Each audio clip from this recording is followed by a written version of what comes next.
So yon, what's up mga kapongs? Eto, may mga question sa atin sa TikTok. Re-replyan natin gamit yung video. Reply video po yung sasagot natin sa kanila. Okay? Eto, bali may comment po si Cham Cham X Gabs. Nanganak daw yung hamster niya ng 8. Tapos ngayon 4 na lang. Pa 1 week pa lang. Ubus na agad. Haha, yun sabi niya. Hindi ko alam kung tinatanong niya bakit gano'n nangyari. Pero masasagot ko po sa kanya na possible po kasi may mga factor po yan bakit ganun nangyari.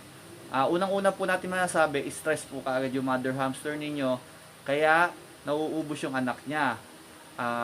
Kinakain po niyan, kaya naging 4 na lang kaagad, wala pang 1 week. Mga factor po niyan bakit nai-stress, it's either na nung nagbubuntis po siya siguro, baka madalas hinahawakan ninyo, or baka mamaya kundi hinahawakan na uubusan sila ng tubig.